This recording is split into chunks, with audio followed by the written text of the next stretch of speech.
Hello, ladies and gentlemen. Once again, I am Nev from Nev's Tech Bits. Today, I want to talk a little bit about how to survive corporate IT or how to get into IT. And when you're there, basically what you should do.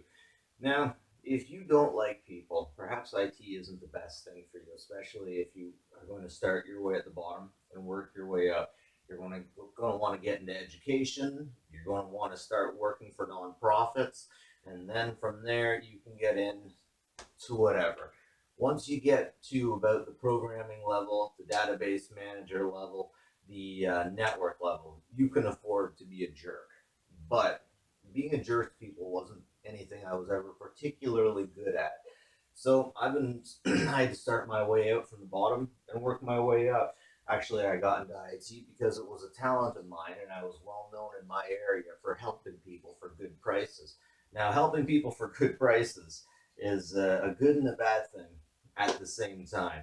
And I gotta say, while I have undercharged everybody for most of the work that I've done, when it's come down to crunch time, when I need something, when without somebody else's help I will fail, everybody that I have helped has thrown in for me. When I had complications with my daughter and she had a stroke at a very young age, and I needed help, and she went deaf. I had help. I had a lot of help from people. I got the 2 weeks pay that I wouldn't have had otherwise because I was at the hospital from donations from people. And the company was very good to me. But ultimately, at the end there, it was the help that I received not only from the Canadian taxpayer, uh, but from everybody who I had ever helped before. So that's one thing you can't always bank on, but one thing I want to keep you in mind. In my case, I am in a smaller community. We do remember each other, and a lot of us don't forget when good things happen to us. I hope that's always going to be that way, but you can't always rely on that at the same time. But ultimately, what goes around comes around. And if you're nice to people, other people will be nice to you. Now, another thing I want you to know is if you have money, you don't have to be a good person. Spending money makes you a good person. It's kind of sad but true.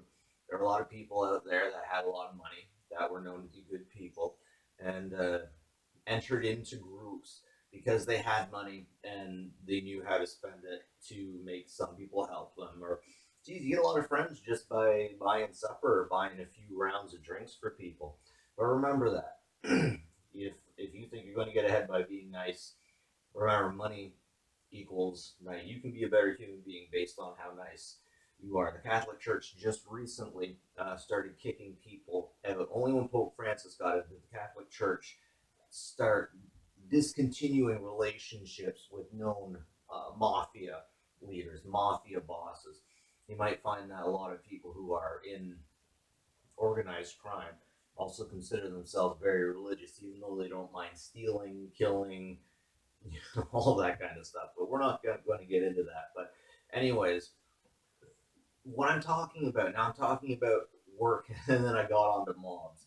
Now, you might think these have nothing to do with each other. And if you work for the government, you are absolutely right.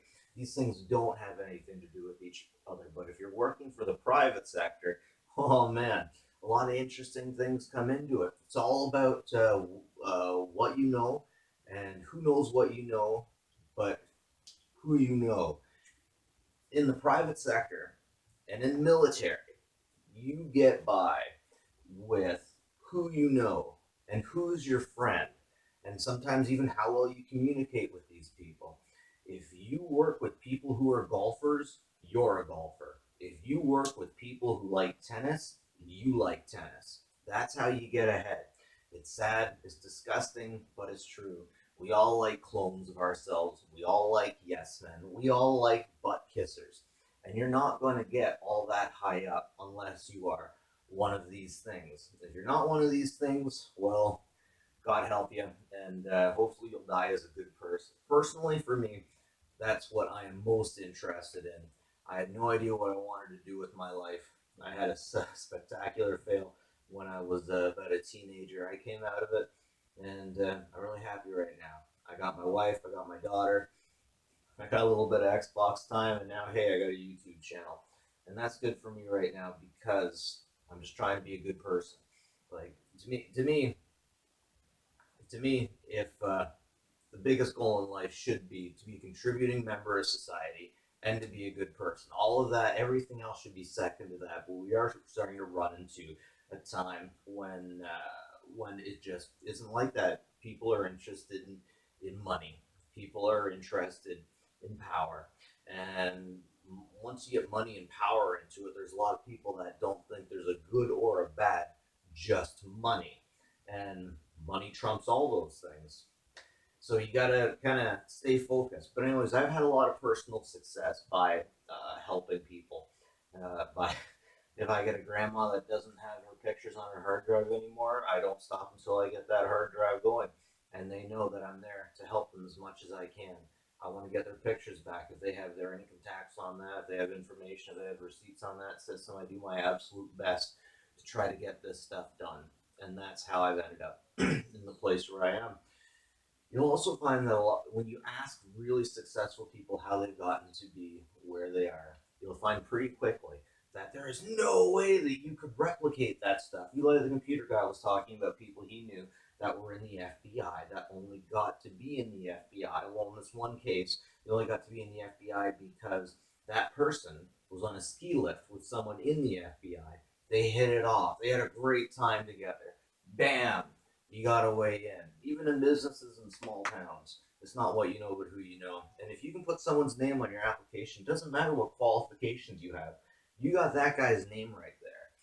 And that can definitely go a long way. That can definitely go a long way. But it's unfortunate if you come into these kinds of places, you don't have any names there. You want to make a name for yourself. And that can get a lot of people grumpy. That's for sure. But that's why you go out there and you do nonprofit work, because then you can get the education, you can meet people, and remember, meeting people is a big part of the game. I hate to keep quoting Eli the computer guy, but Eli the computer guy said that he would never take correspondence courses because he wouldn't meet anybody. And meeting and interaction is very important. It's very important because once you know people, you can network, and networking is very important. No man is an island. You gotta be friends with people, especially the people you're working with. Go ahead and be faceless and say you're into golf, or say you're into cars, or say you're into motorbikes. If you want to get up, okay, so say there's you, and then there's a guy that has the same interest in your boss. Your boss is going to hire the guy that has the same interests in you. And at the same time, you gotta weigh very easily between being a jerk and being naive, because a lot of the time your boss is going to want to act like he knows everything, but you're not going to be naive because you don't want to act like you know everything, and you don't want to be like, hey, I know everything and you don't know anything, because you might hurt his feelings that way, and you don't want to hurt your boss's feelings. You can be 100% right and 100% fired at the same time, especially in IT. So watch yourself. Anyways, again, I can't stress enough. You like the same thing as your boss does. If you can go on vacations with your boss, you go on vacations with your boss. You kiss your boss's butt all the time. These things will get you to the top. You won't be an authentic human being. You won't be a real person. Maybe you can be a yes man that way, but you know what? You'll probably make it. Unless your boss is really intelligent, you'll probably make it. Because that's just the way it goes. And yeah, it's definitely not about what you know, but who you know. And if you want to get up real quick, make sure you work for nonprofits. Maybe I could consider my work with people, my nonprofit work, my unpaid internship. But ultimately, I'm in a position where I do have the trust of most of my group. Now, unfortunately, sometimes because I'm in this position, people from sister companies who don't know me very well, from other countries, I'm not going to say which ones, but from other countries, I'm noticing a lot of distrust and a lot of groups. There are a lot of groups. There is favoritism. They'll tell you there's not favoritism, but there definitely is. Maybe they have another word for it. Maybe I'm not using the correct word that they would use. But when I think of favoritism, I think of one person getting the better job, getting more money, not because he has more knowledge because he's easier to get along with. He's easier to talk with. They can talk sports. They can talk cars or personal interests. But acting like you have those personal interests, you yourself are going to have to weigh out whether you're going to be an authentic person or a rich person, a yes man, a butt kisser with money, or someone without money. Sometimes I really juggle with if you're an authentic person, if you're a good person, you're probably not going to have a lot of money. But then again, money gets stirred around the universe in really weird ways that a lot of us don't consider at all. But I'll tell you one thing definitely for sure it's not what you know, but who you know. Friends will get you places. Go out and make friends. Then again, even when you're making friends, are you going to be an authentic person or are you just going to kiss butt and are you going to be faceless and fake? And another thing you gotta worry about is how you treat people that mess with you. I'd recommend you treat them professionally. There will be people that you work with that are going to mess with you. And it's best if you can figure out how to deal with these people. And I'll tell you straight out the best way to deal with people is just to treat them the same way that you would want to be treated. And if they're jerks, try to keep your head down. Try to keep your head down and your head above water until you can find something else. Like if you're against a group that are really good friends, and they're really faceless, and they got an organization together, just try to be on their good side until you can find another job. Because there is a lot of corruption out there. There's definitely a lot of corruption. There's a lot of corruption because everybody is more interested in having money than being authentic people. Because in the end of the day, the taxpayer, or sorry, not the taxpayer, the board of directors want more money. Why do the board of directors want more money? Because the owner or the, what do you call that? The shareholder. And that's the really interesting thing. The shareholder, they want money, of course, too. So the evil, the greed, the grinding area that I see here is somewhere between the board of director and the stockholder. Stockholder just wants more money. That's all they care about. They don't care about anything else other than that. At the end of the day, what does that bottom line say and how are these guys operating? So generally they think, oh, hey, these guys are making more money. Board of directors must be doing better. There's so much more to it than that. I seen a comic book once that had someone on the board of directors saying that for a brief second, we made so much money for the shareholder, and they were all standing around a shattered city. They were all standing around a fireplace, a fire, a barrel fire.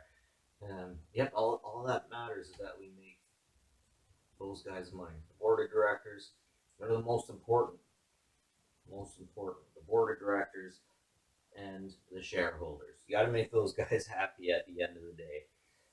But because of that, there can be a lot of bad, a lot of greed going on within corporations, and you'll probably be a cog for a long time.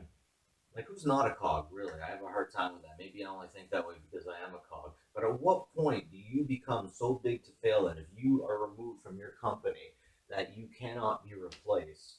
You have to be pretty big. You have to be unbelievably big for that. So honestly, I do believe that we are all cogs. But again, if you do want to make money, you got to put that fake face on. You gotta, if people you're working with are all older and they're not into hipster stuff, don't you talk about the internet. Don't talk about 4chan. Don't talk about any memes that they wouldn't understand. Just act like you like their stuff.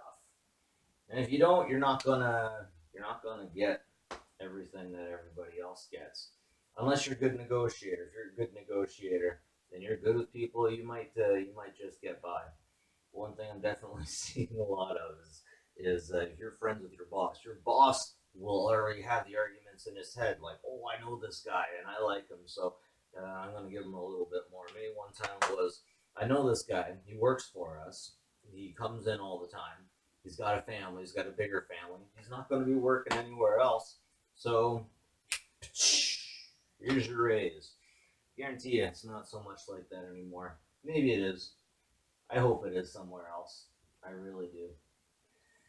But those are some starter tips to get you guys going. And if you have any questions, feel free to leave something in the comments. I will comment. I will get to you. And like and subscribe. And if you like what you see, I always appreciate it. It always helps me out. If I can think of anything else, I'll make a part two. But until then, have a good one, folks. Catch you later.